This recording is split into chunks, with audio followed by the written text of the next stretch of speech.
Good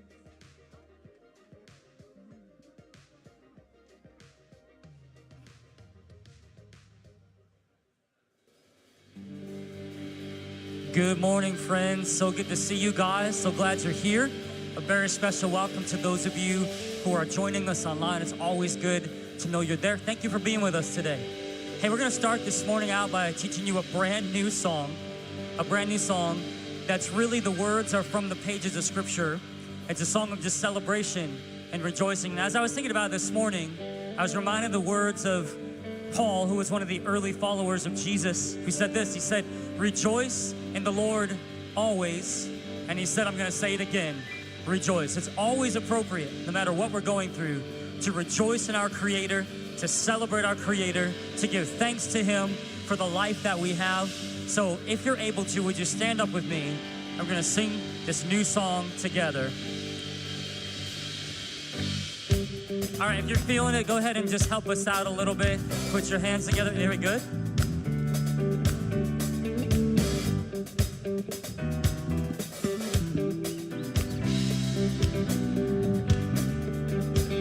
I'll give thanks to you, Lord, and sing praise to your name, O Most High.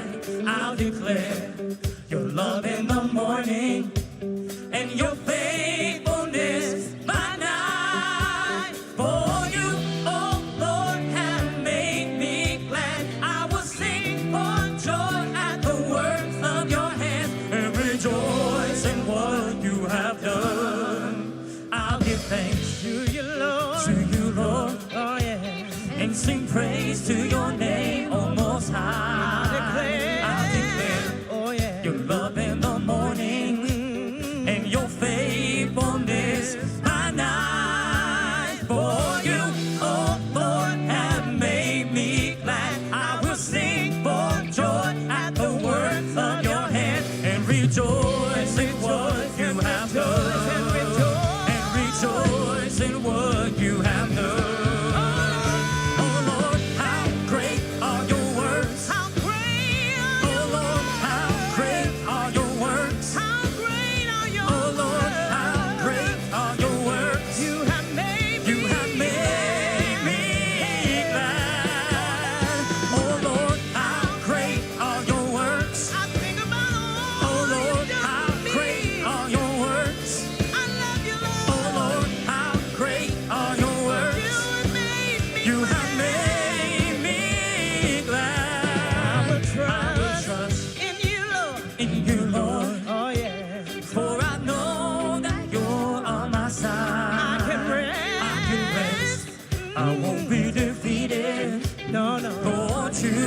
Strength of my life. For you, oh Lord, have made me glad. I will sing for joy at the works of your hand and rejoice in what you have done. And rejoice in what you have done.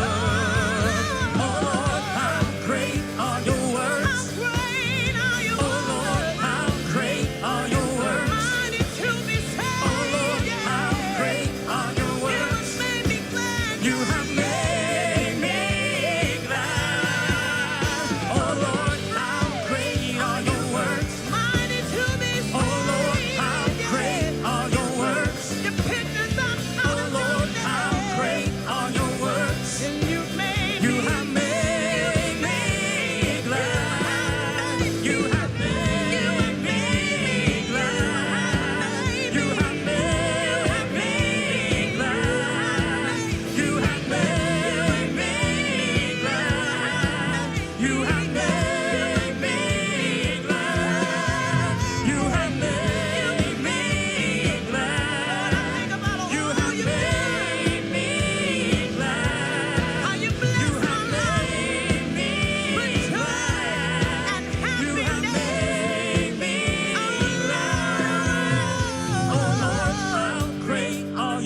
You have made me glad. You have made me glad. You have made me glad.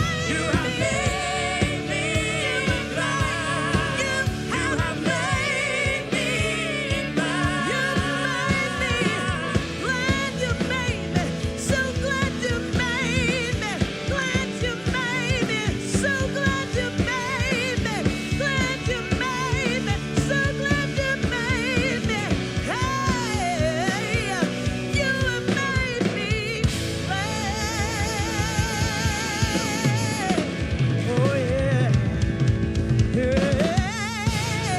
Yeah. What a great way to start our day together. Before you're seated, get around and say hi to somebody. Give someone a high five or a handshake. Ask them how they're doing this morning.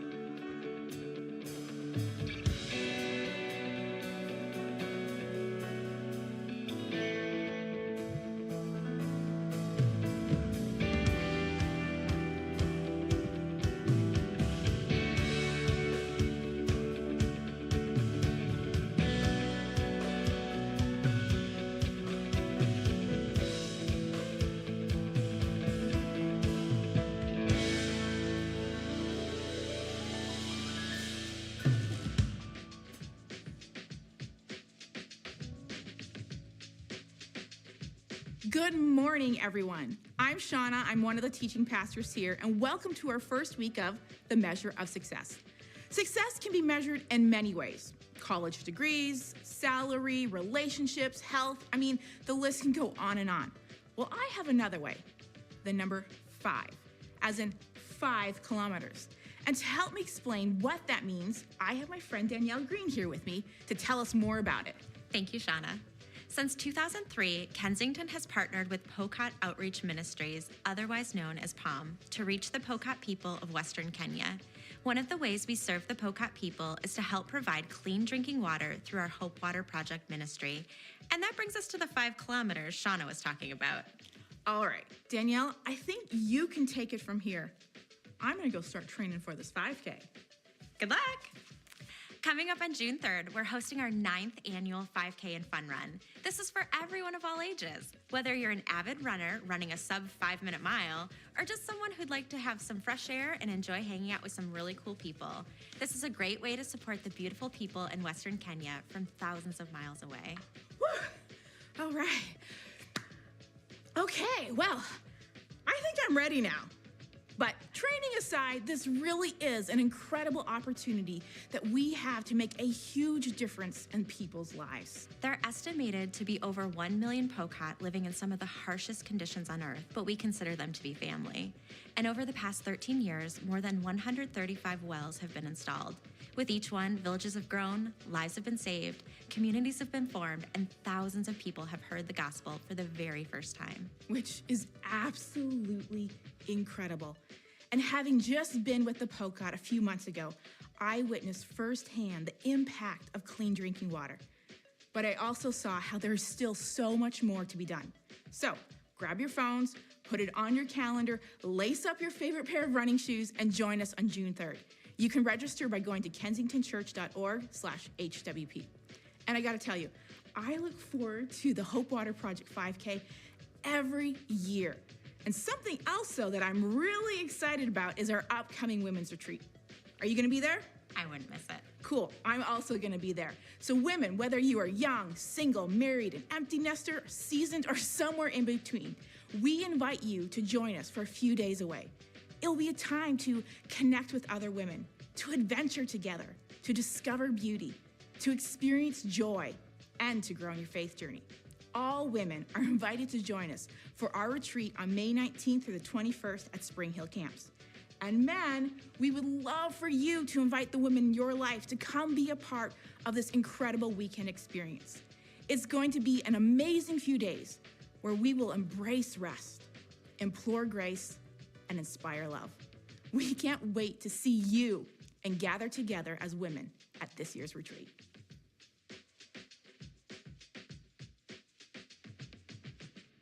Well, a very warm welcome again, once again, to Kensington. So glad that you all are here.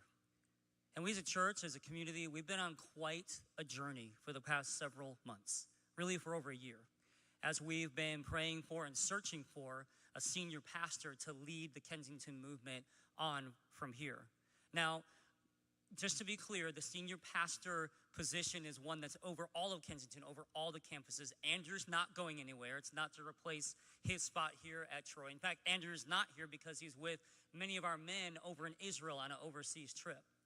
But we've been on this journey. We've been praying for and asking God to send the right person to lead Kensington from this point on. And many of you guys have been a part of that process.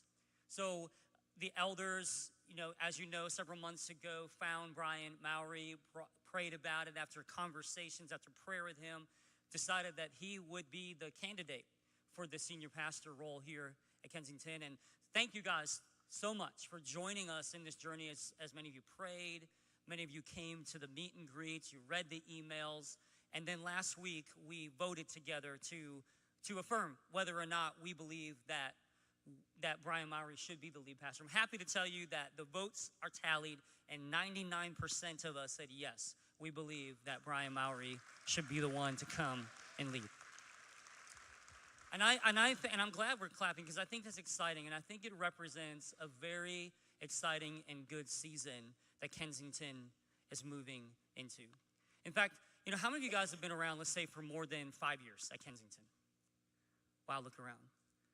So real talk. Those of you that have been around before the pandemic, you remember the days that we used to fill this place up 4 times on a Sunday. You remember those days. And then the pandemic hit. You guys remember the pandemic, that little thing that happened? The pandemic hit, COVID-19 hit, and like many churches, the numbers of people that were coming in person began to diminish. But since that time, I just want to point out that since 2021, week after week, we have grown. The people are not only coming back, but new individuals and new families are joining us here as God is reaching out.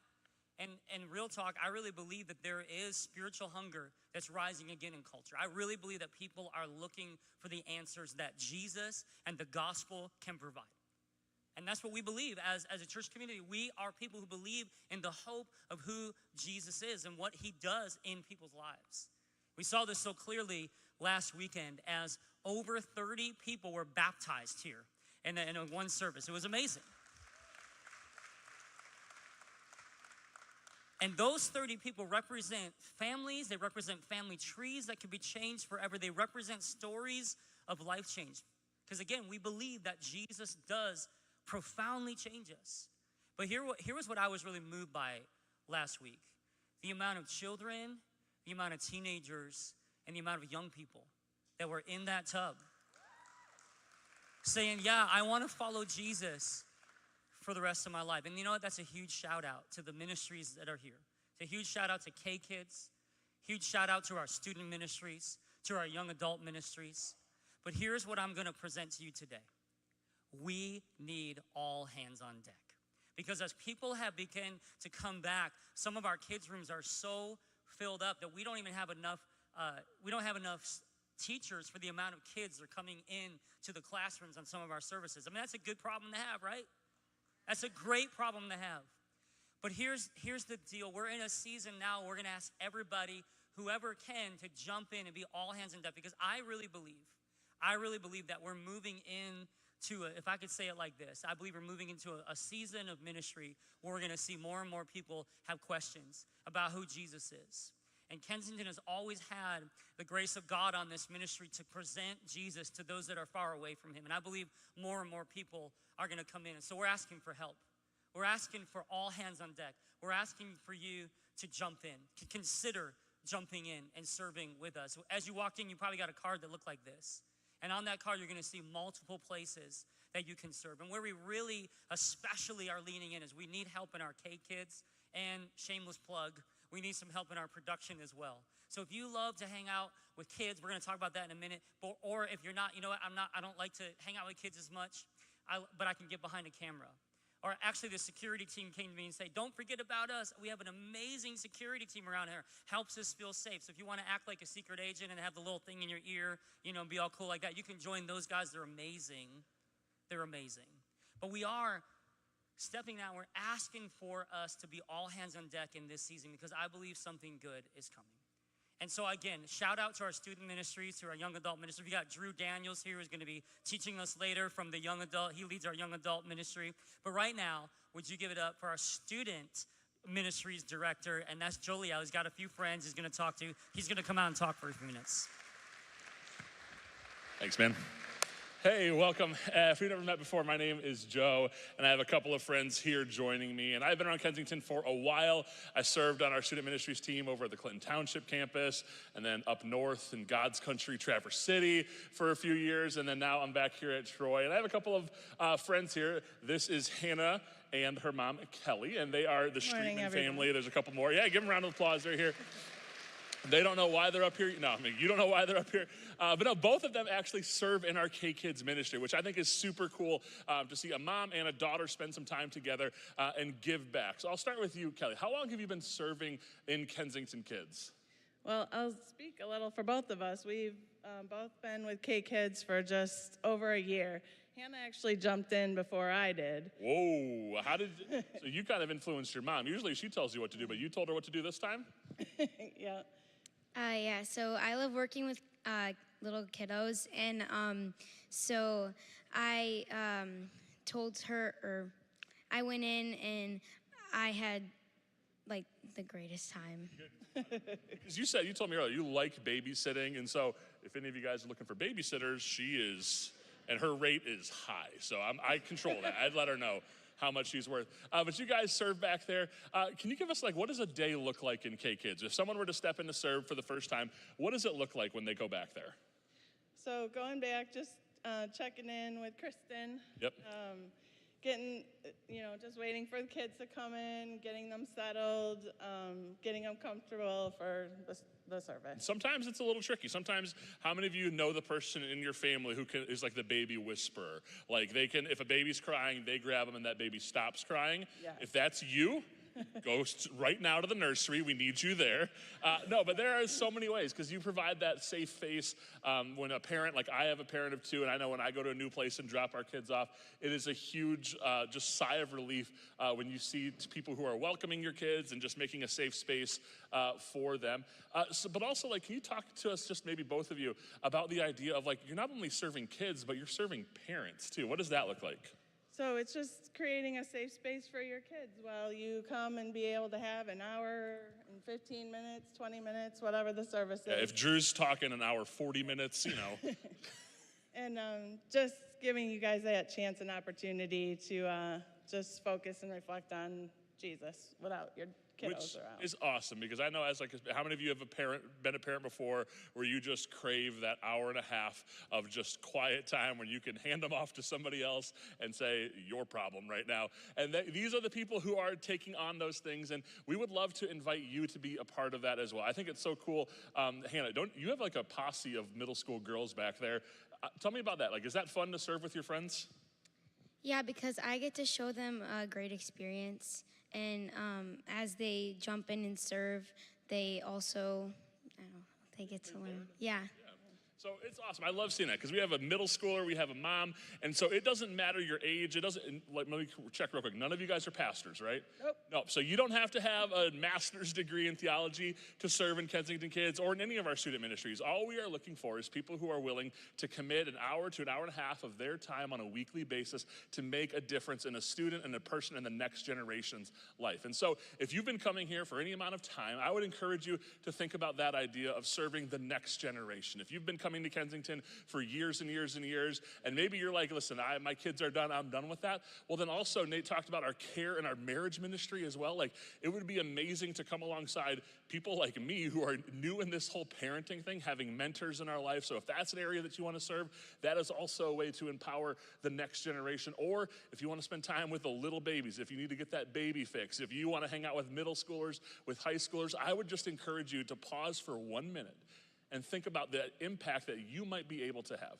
I always think about the idea of our students and our kids back there. Nate said sometimes our rooms get so full And I always think about the person who's coming here for the first time. And if you're here for the first time, welcome. If you've been coming here for years, this is more for you. If you were the person coming here for the first time and you had, the bravery to go check your kids in, and like Nate said, sometimes we are so close to hitting the maximum capacity of kids that we can have in a room based on our ratios of adults. Because like you said, we are creating safe places. So we're not gonna overcrowd a room, we're gonna keep our ratios. And it breaks our hearts when we get to that point where we may have to tell a family we don't have room because it's not safe because of our adult to student ratio.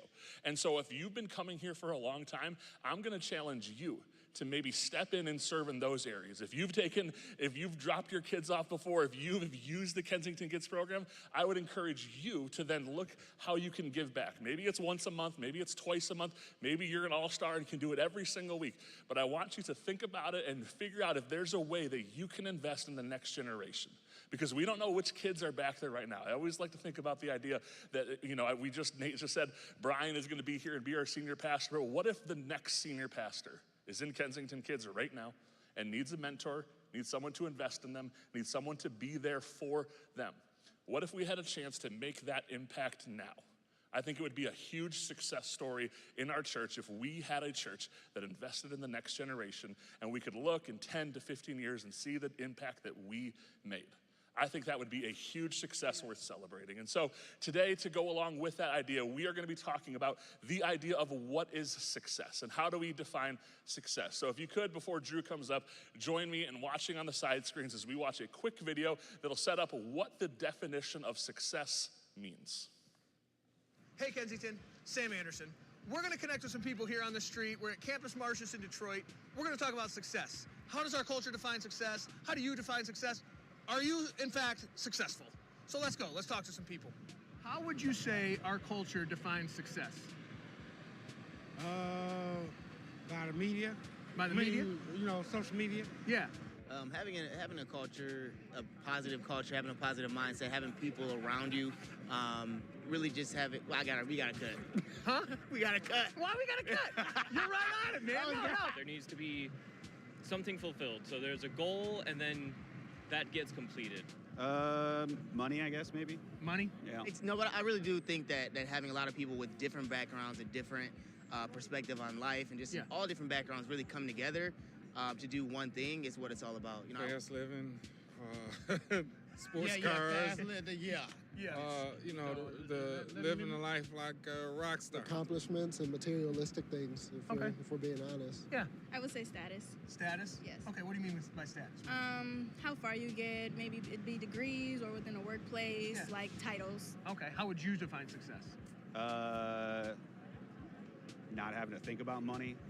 Okay, like you have so much of it? No. Just like I don't have to worry about either rent or mortgage or any of that kind of stuff, and just less stress, less worry. I'm working hard. Okay. Grinding. So I define success, there's a number of things. It could be financially. Obviously, money is always a good thing to have. Yeah. But just setting goals through life and hitting those goals. For me, it's impact. Okay. And the things that I'm doing, how they impact the community that I live in. Yeah. And how, the people around me perceive me.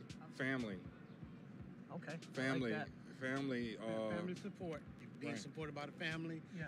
Actually having a firm foundation. Yeah. Being able to actually standing on your own. Yeah. Not relying on individuals.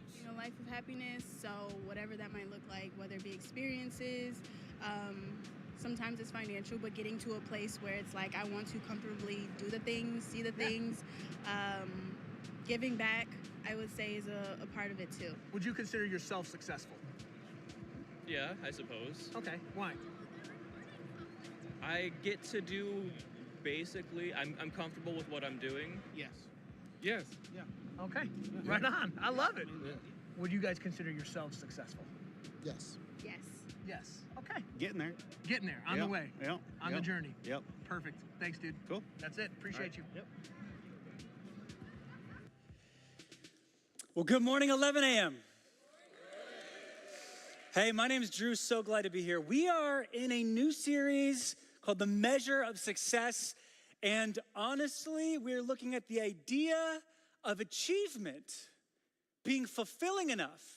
Is achievement truly that which is a measurement of success. Now, what if I told you, because this is where we're going today, what if I told you the true measure of success is simply how you feel? Well, that's where we're going today. As I said, my name is Drew. I'm glad to be here with you. I actually work with our 18 through 29-year-olds, our young adults ministry. We meet every single Tuesday night. So if you're between that age range, we would love to have you join us. We provide a free dinner. And it's really a communal-based ministry. We sit at circle tables. We talk to each other. It's really life on life. I have a pretty good crew that goes there. And honestly, so many people are new, so you're not alone. I know it feels terrifying, but we would love to have you join us. Please feel free to talk to me or one of our friendly faces at the Hub if you are interested. Now, before we kind of get going, I do just want to pause for a moment and welcome those on stream and welcome our ushers forward as we are going to receive the offering. And we want to say thank you so much for your continued generosity, for partnering with us. We do not receive offering because we need to collect all this money to go buy our Lamborghinis. Although I have a Maserati parked outside, thanks to your giving. We collect it because of mission. We want to make an impact in our local and global departments and regions of the world. And so as you give, it's going directly towards mission to impact someone else who maybe hasn't heard the message of the gospel, to be able to understand and know that they are loved deeply and profoundly by God. And so if you're a new guest with us, there are some easy ways to give. You can actually give by texting. So if you text the word Kensington, like in your phone or iMessage, because Androids, I don't know if I can relate with you, but if you're, I'm kidding, but you can text Kensington to 77977. And when you do, it'll spit a link back out at you. You click the link and you can put in your information. You also can give on our handy dandy app, which we're in the 21st century, 2023. So give on our app, or you can set up some giving online so you don't have to worry about it as just your kind of way of showing love to a place that has impacted you, or the good old fashioned tablets that you can chisel. I'm kidding. Drop a check in if that's you. As a joke. All of it to say, there's a few ways, or you can give by scanning the QR code. We're so thankful for your generosity. It absolutely means the world. But yes, today we're asking this question: does achievement truly mean that you are successful? Does achievement truly mean you're successful? Now, I have a question. Did anyone else in here become very over-analytical about your life in the year 2020 when the pandemic hit? Anybody in the house? You begin to rethink your job, your purpose, the pay scale that you had, whether what you did moved the needle of society, or if you even liked the passing of the time, in your work, in your cubicle, everyday life. I think many of us can relate to this. All of us overnight experienced something where we questioned whether what we did truly mattered. In fact, I was actually invited to this Zoom call of a pastor friend who pastors in Los Angeles. And this guy happens to have some pretty high-profile relationships when it comes to faith. And I was just a fly on the wall. I'm not flexing here to say, look at the call, but there were some athletes on there, some CEOs, and they were trying to discuss, how do we recover our businesses? What does this mean for the church and in faith? And from out of nowhere, the CEO from a top 20 luxury brand in the entire world, who was off camera, enters the chat, and he says, well, if I'm honest, I know I should be worrying about my company, my employees, how to recover profits. And then he starts to break down and cry and say, but if I'm honest, I've neglected my family. I haven't spent any time in relationships. And I feel like, at least in my life, God is calling me back to my family in the middle of this mess. And how many of us can identify this feeling that we realize how busy and how active we were and how much of it didn't seem to matter when we had all this time off to simply be with the people that we loved or to focus on the things that we loved. All of us begin to have this existential crisis. And if I'm honest, I kind of had the same experience. I have been leading young adults for 6 years. I've been on staff with Kensington for 10 years. And roughly in 2020, we had about 200 young adults that showed up every single Tuesday night. And in a period of 6 months, we lost 75% of those 200 people. And on top of that, once we got back, we've slowly dwindled the 25 leaders who were leading in our ministry down to 0. I retained nobody who was leading with me. And if I was honest, I knew it wasn't personal. I knew that church and faith didn't feel the same, but I couldn't help but take it a little bit personal, right? That everyone somehow woke up at the same time and felt like what I did or what I poured my life into didn't matter. It wasn't worthwhile, or it held no or little to no value at all. And I think many of us begin to experience this even just in our faith community and at church, as Nate had kind of previously mentioned. And I began to get really existential and inside of my own head about what the purpose of my job was. What was the point of all of those strategic meetings? What was the point of trying to spend hours crafting this message that maybe just went in one ear and out the other ear? What was the point of all of the coffees, with the random strangers that didn't seem to amount to anything? And of course there were God moments, and of course, lives were impacted in eternity. And of course, it matters to God. And you might sit here and go, young man, even if it impacted one person, it's totally worth it. And I couldn't agree even more with you. But here's what I did feel. What I felt was I was living in a total loss. I wasn't living in the payoff. I was living in the frustration of feeling like what I did didn't matter, and I couldn't see the eternal impact. I had to hope that there was eternal impact. And then I thought about this as I got back to work, right? When the quarantine had lifted. I just had my first son in April of 2020. Thank you.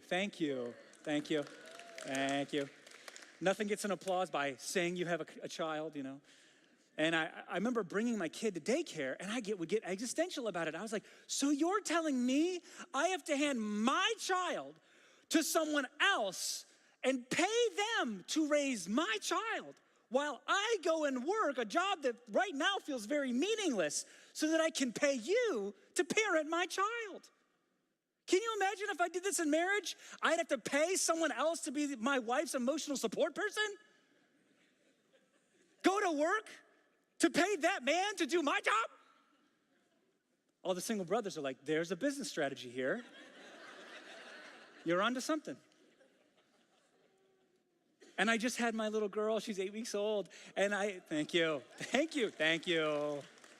I did so much.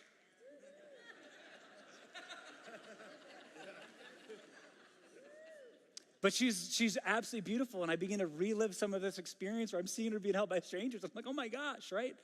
And how many of us felt this way when it came to our jobs or promotions. Did you ever have a job or season like 10 years ago where it kept you up at night? It was all that you gossiped about. You came home, all you did was think about that boss that you were serving and trying to impress, and now you don't think about it at all?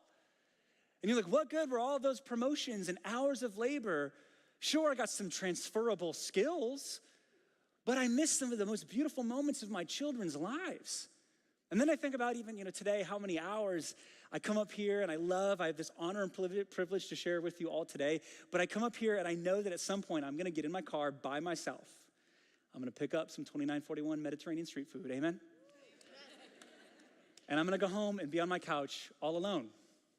And all the good jobs or, hey, way to go bucko, are gone. And I'll sit there alone, and all I have is how I feel about it. See, I am not saying that what we do doesn't matter or doesn't have an eternal impact, because it absolutely does. But what we all can feel is that what matters today can feel inconsequential tomorrow. What matters now, what we work for now, what we strive for now, what we labor for now, might even be inconsequential tomorrow. And guess what? There was this nurse, her name was Bronnie Ware. She got a job spending time with those who were dying. And in it, she wrote a book called The 5 Regrets of the Dying. And the second largest regret was, I wish I hadn't worked so hard. And this was primarily expressed by men who were caught up on the treadmill of a work existence.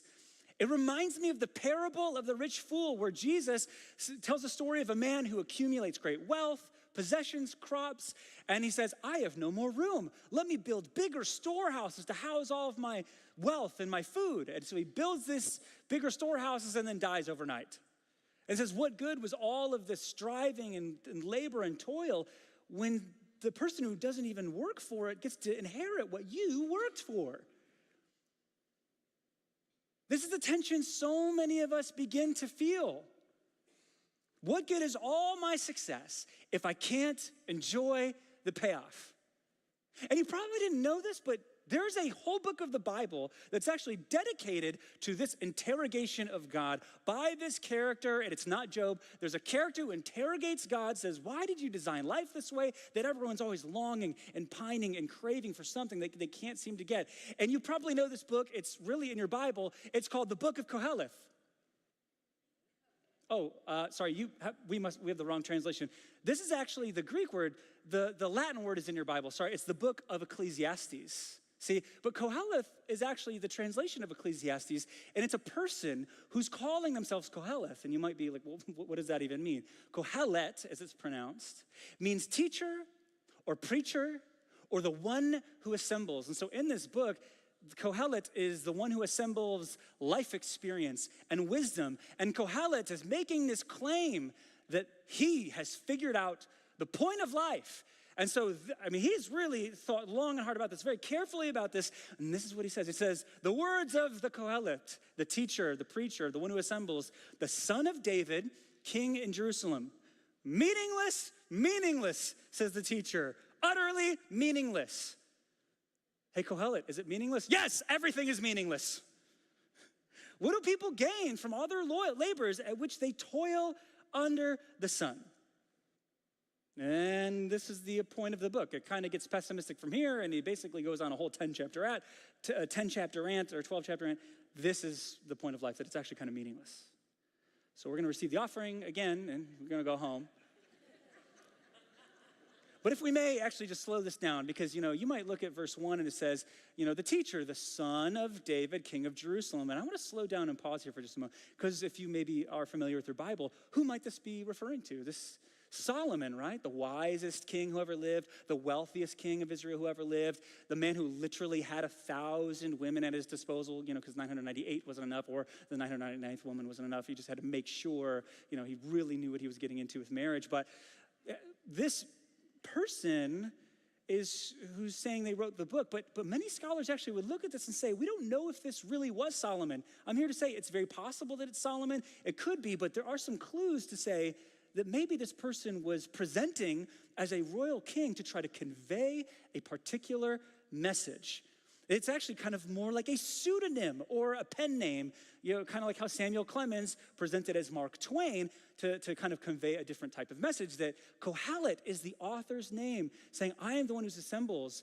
And royalty was associated with wisdom. And so they're kind of calling upon this Solomonic memory of the wisest person to say, even the wisest person might have this struggle. And to kind of get geeky here on Sunday morning, how do we really know that this wasn't Solomon or was Solomon? Well, because when you look at some of the original manuscripts, get this is so fascinating. When you look at some of the original manuscripts, some of the words are Persian. Now what? You're like, okay, what does that mean? Well, we don't find Persian words in any Hebrew texts during the time of Solomon when he lived, only hundreds of years after. Well, why is that significant? Well, because Judah, or Israel, was taken captive by Babylon, and then when they were in Babylon, who were they freed by? The Persians. And so for about 200 years, Persia and Persian culture began to kind of get intermixed with the Hebrew language. And there's almost this Aramaic feel that is picked up when you read the book in the original language. And then there's other small things, like it talks a lot about money, and really coins weren't even around. Minted coins weren't around during the time of Solomon. So it's kind of clear that maybe this book had to be written after the time of Solomon, and someone wanted to try to convey to the Israelite people who knew who Solomon was a particular message in mind. Let me just really put the nail in the coffin here. Does anyone familiar with like Gen Z slang in the house? Like you just know everything Gen Z is saying? Okay, so you don't know what they're saying either, because I don't. And one of the words that Gen Z has said is this word called Riz. Who has heard the word Riz? Okay, shout out. You have it? Yeah, my guy, I could sense it. I'm vibing, you're Riz. See, Riz is short for charisma. Yeah, you got that Riz. Yeah, some of you are like, oh, thank you. Writes it down. Riz. Texts your nephew, I heard about your Riz today in church. And so imagine for a moment, you're looking at this message recording about, 20 years in the future, and you hear me say, King Solomon had a lot of Riz, to get 1,000 women, because it's like you're a really good flirt.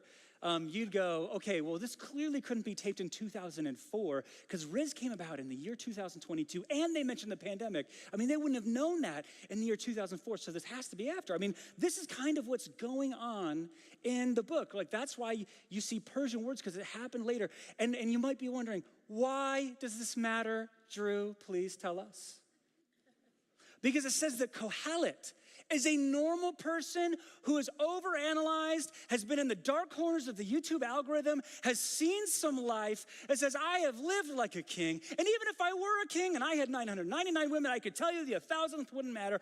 I have seen it all, and let me tell you about it. It's a normal person. What is more relatable to us as modern people to say, I can identify with this person? And he begins to interrogate God, and guess what? Kohelet is sick and tired of being sick and tired. I mean, he starts his rant in the first chapter, verse 5. He says, guess what? The sun rises and the sun sets, and it hurries, it hastens, it pants back to the starting line. I mean, what does it have for all of its labor? It's got to do the whole day over again. And then the wind, it blows to the south. And what does it get for its labor? The payoff is that it has to turn to the north, and around it goes, ever returning on its course, right? And then what do the streams do? The streams are flowing into the sea, but they're never going to fill up that ocean, right? They're just going to go back to where the streams come, and the reward for their toil is to just keep doing the same thing.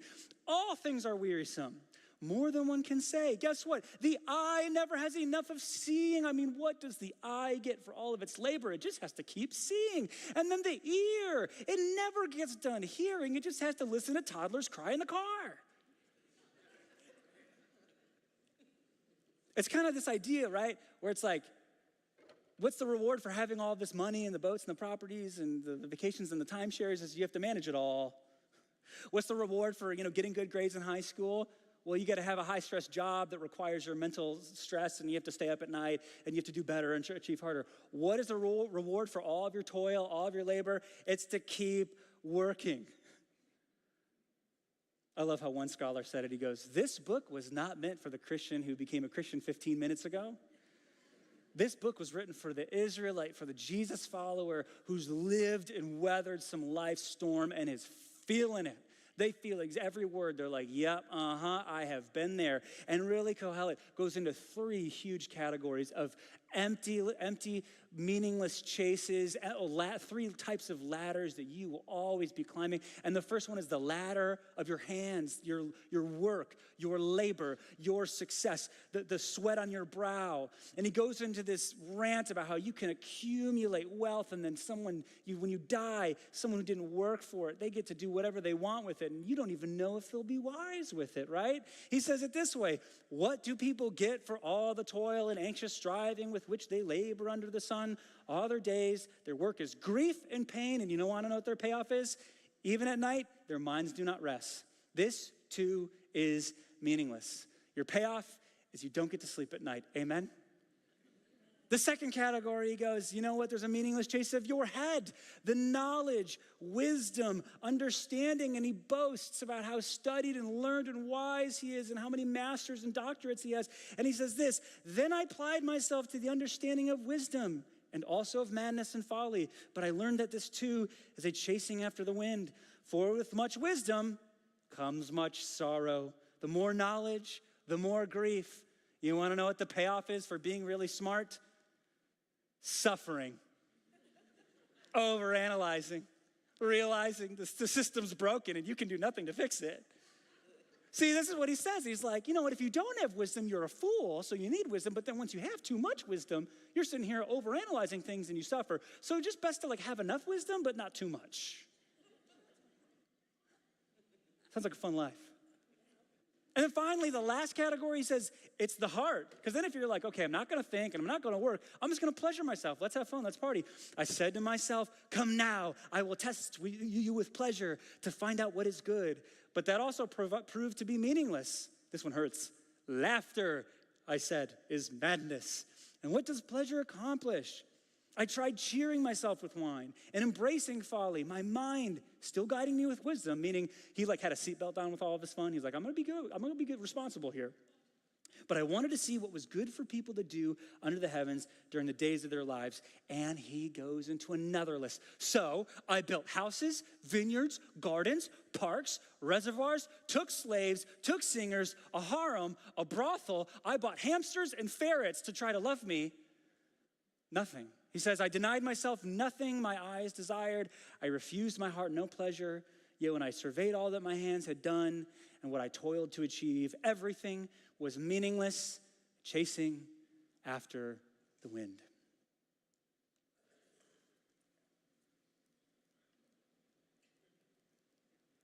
Did you know there's actually some interesting brain science behind this? So in the brain, that God kind of architected, right?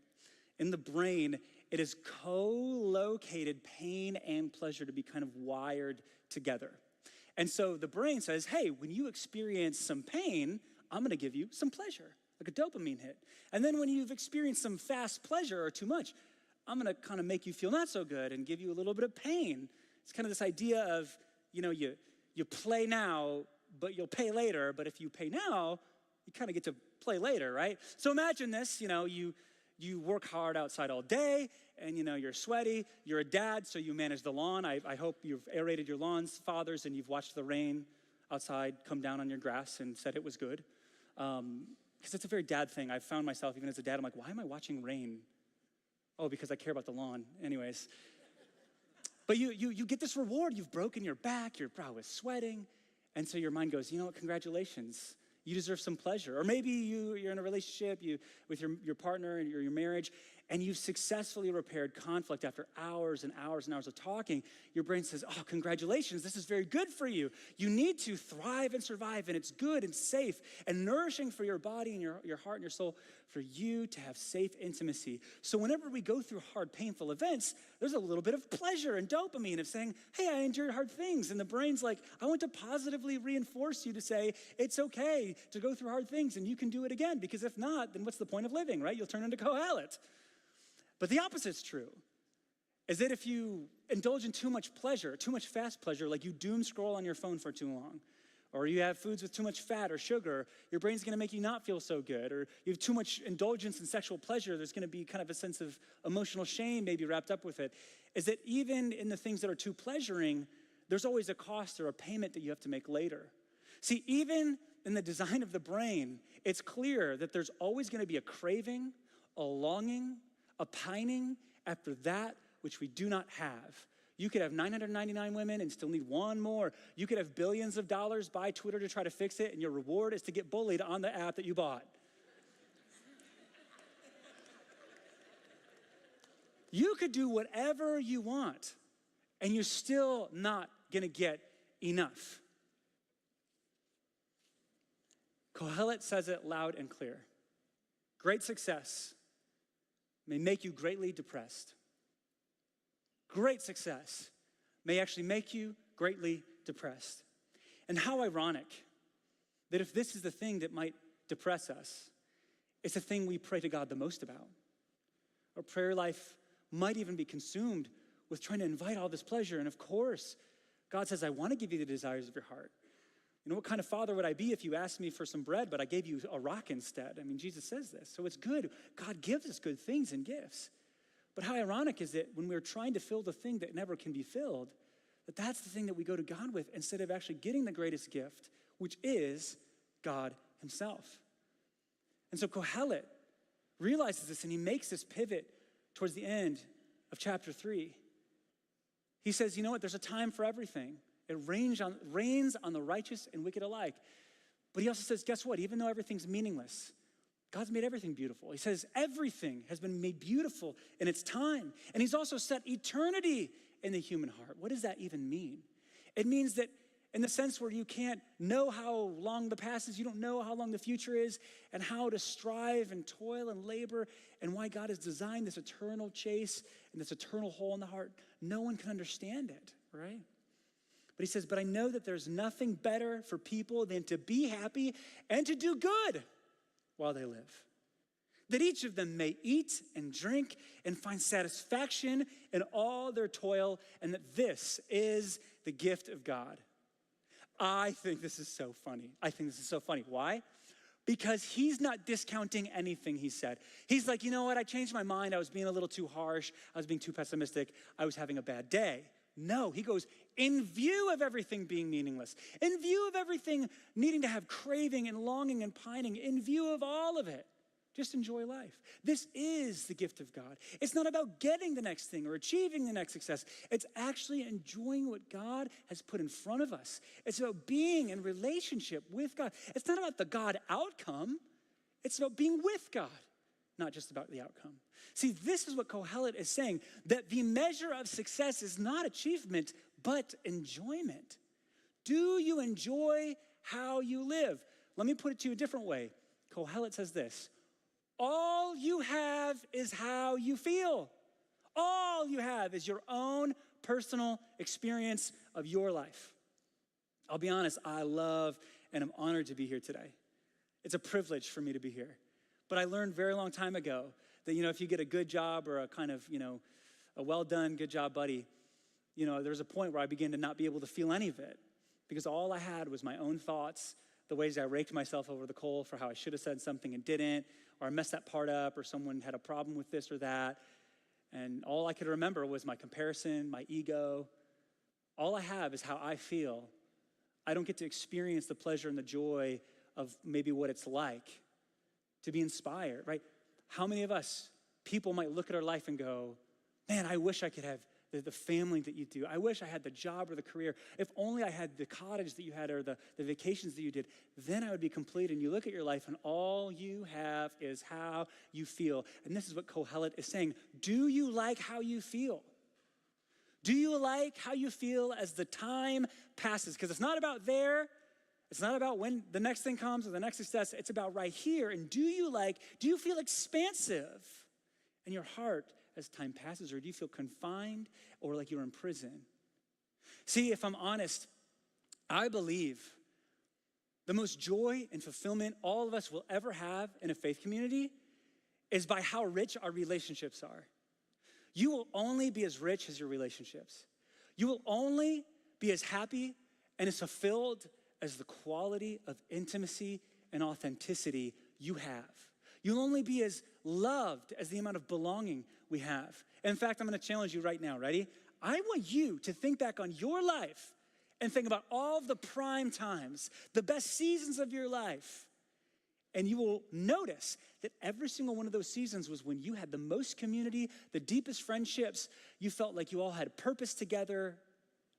And the most loneliest times where you're the most fragmented, disconnected, purposeless, doing the most Zoom calls, not having interaction with people.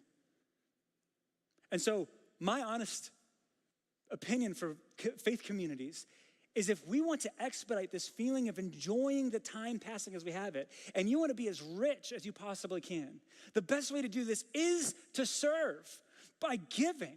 Because how many of us know it's more blessed to give than to receive? Almost got that backwards. How many of us know we feel expansive when the purpose that we do have is being able to be given to others as a gift? We do need people in this volunteer. In fact, I want you just for a moment, if you could entertain me, take out that card that you received on the way in. If you want to take out that card and look through all of the different options and check a box. You checking a box does not mean you're permanently committed to that area of ministry, but just says, I might be interested to have a further conversation. Look at that. And then on the way out, you can hand that to an usher. And we have tables in the lobby where you can talk to anyone else about jumping in. But here's what I will say. For all that I have the privilege of being here, this is not nearly my favorite part of my job. You want to know what my favorite part is? It's talking with people one-on-one over a cup of coffee. My heart just begins to feel so expansive, to hold space, to connect with another human, to tell them, me too, I've struggled like that as well. And guess what? I don't know what God might make of that moment, but I get to enjoy, as time passes, the feeling of connecting with someone else. Even if nothing comes from it, I enjoy the toil. Maybe for you, you're a mom. You wish you could go back into a time machine and hold some babies. I have an 8-week-old. Please go back and hold my baby. Maybe you feel like you missed your opportunity, but you just need to go and enjoy the time as it passes.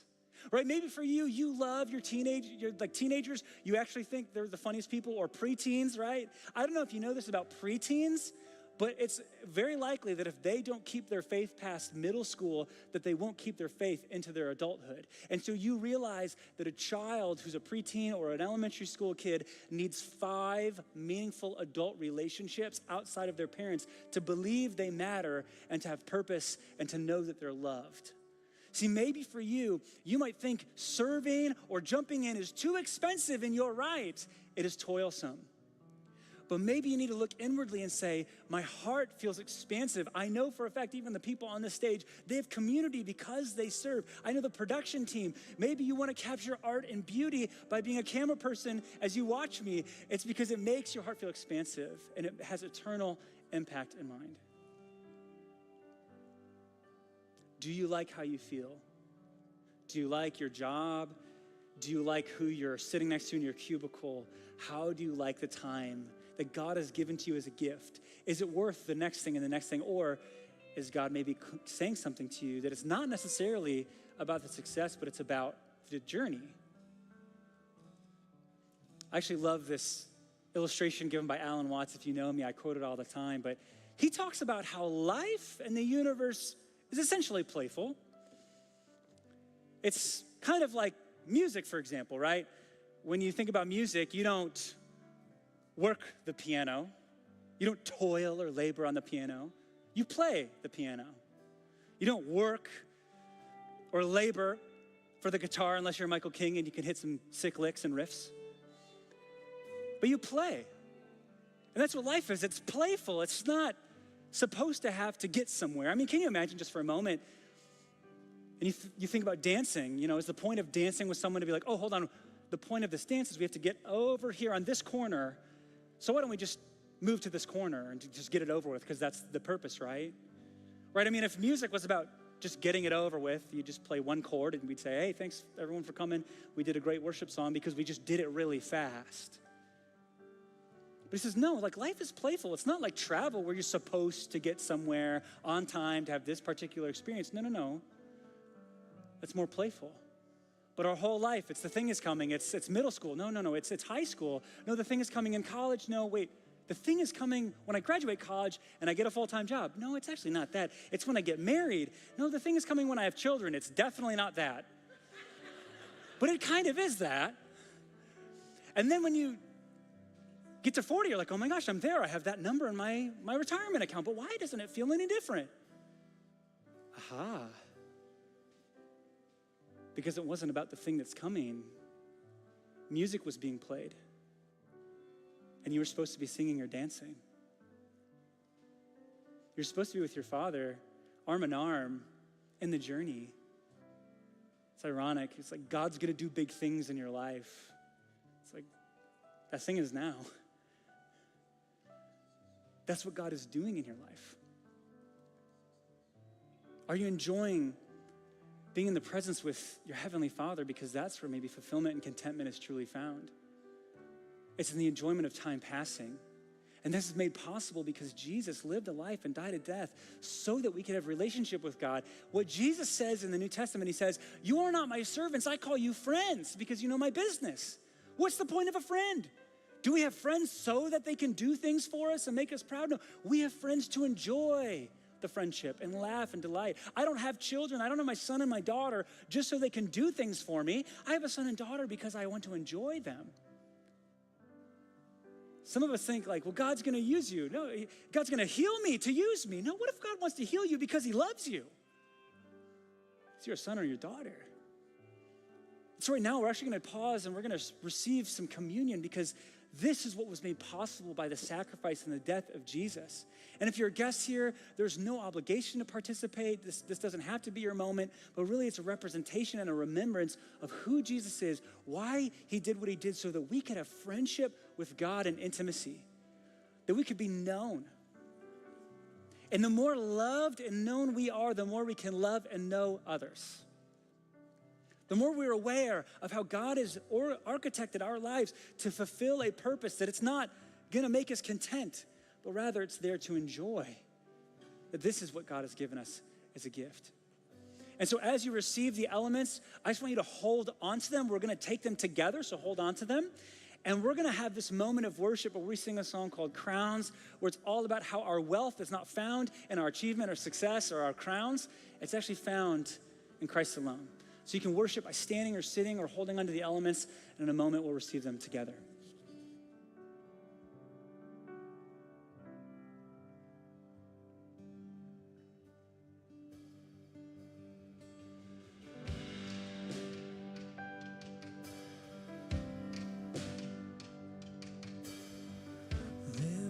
is a hill I cherish, withstood a precious tree, the emblem of salvation, the gift of Calvary. How is it I shall profit while he is crucified? Yet as his life was taken, so I was granted mine. My wealth is in the cross. There's nothing more I want than just to know his love. My heart is set on Christ, and I will count all else his loves. The greatest of my crowns means nothing to me now, for I counted up the cost, and all my wealth is in the cross.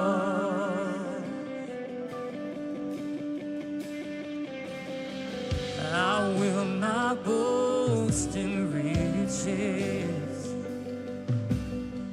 I have no pride in gold, but I will boast in Jesus and in his name alone. My wealth is in the cross. There's nothing more I want than just to know his love. My heart is set on Christ, and I will count all else his loves. The greatest of my crowns means nothing to me now, for I counted up the cost, and all my wealth is in the cross. Oh, all my wealth is in the cross.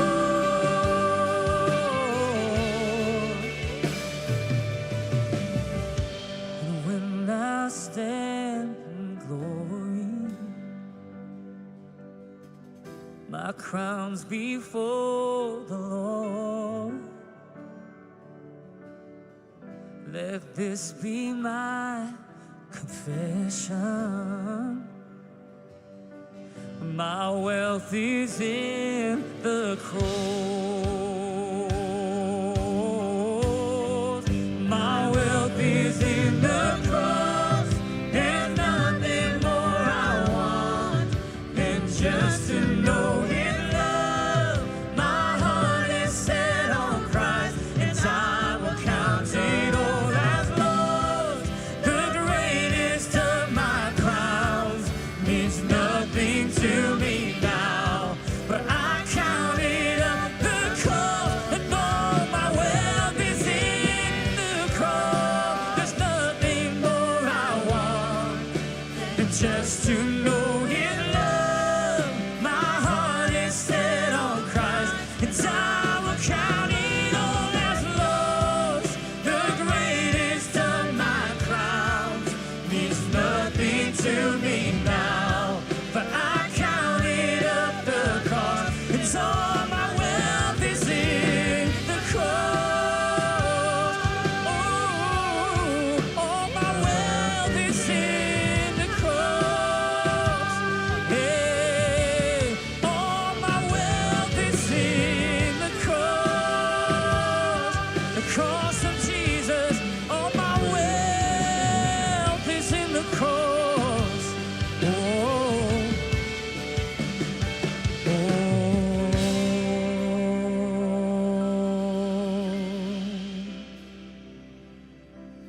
Counting the cost. Jesus, you are worth.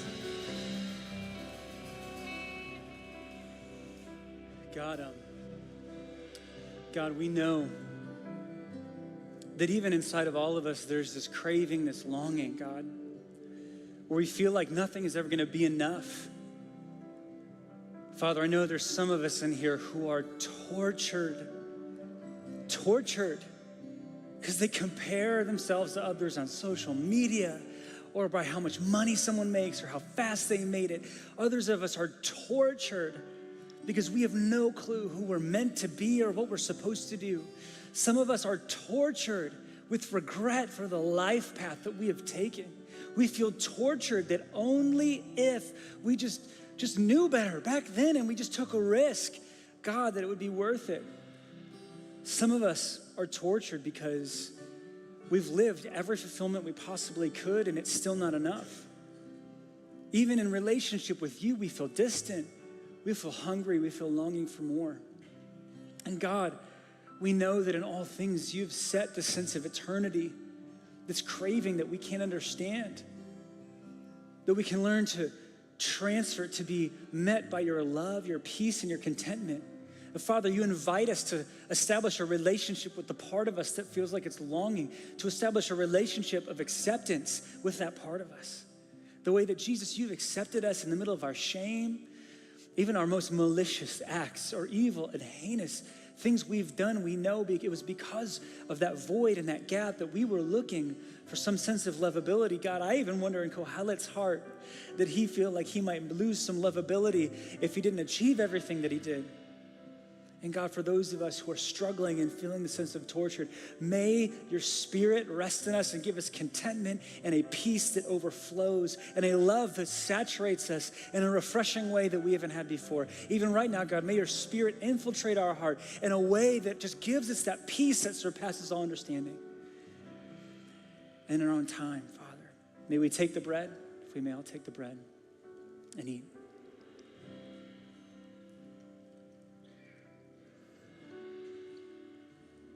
And Jesus, remember the blood that was poured out, and so we take the cup and we drink. Father, in all these things, you are good. And while there's not much hope in this world, when we turn on the news or when we went on social media, God, you are hope. And by simply being in your presence, we can feel that. So if we say all these things in your name, amen.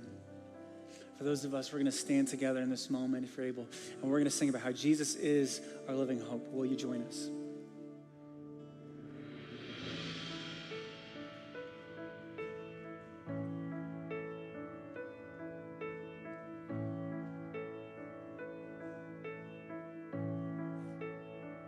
How great the chasm that lay between us, how high the mountain I could not climb. In desperation, I turned to heaven and spoke your name into the night.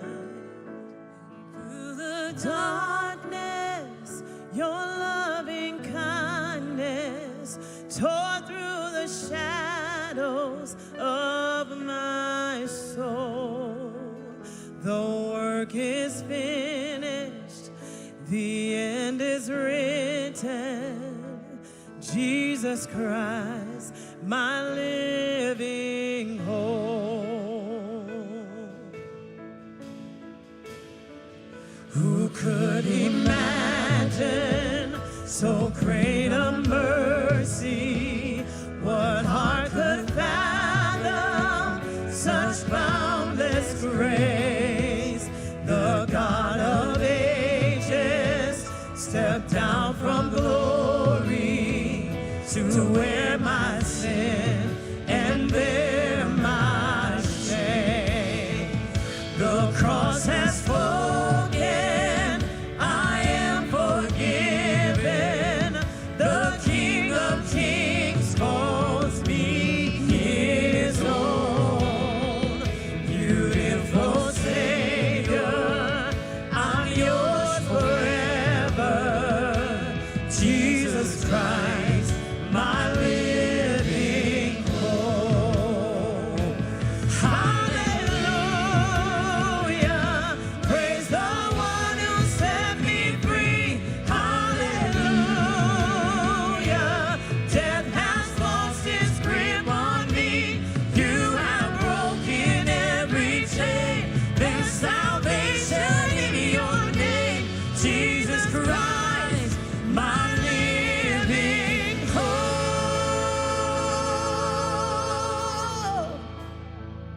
Then came the morning that sealed the promise.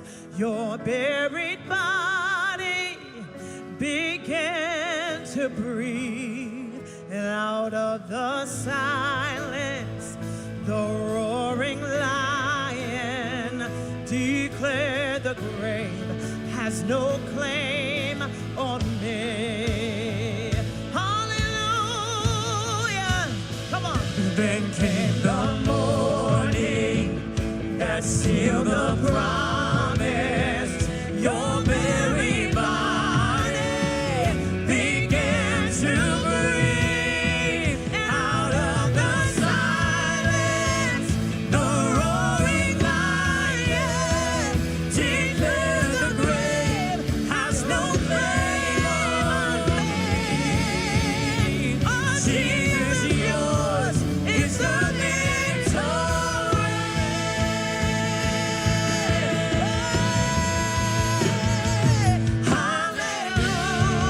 Hallelujah, praise the one who set me free. Hallelujah, hallelujah, death has lost its grip on me. You have broken every chain. There's salvation in your name, Jesus Christ, my living hope. Hallelujah, praise the one who set me free. Hallelujah, death has lost its grip on me. You have broken every chain. There's salvation in your name, Jesus Christ, my living hope. Jesus Christ, my living hope. Oh God, you are my living hope.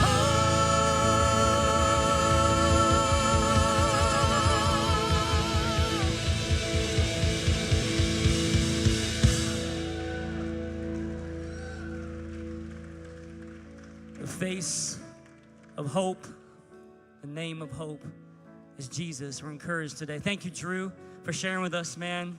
Appreciate you, your gifting, your heart. So many takeaways.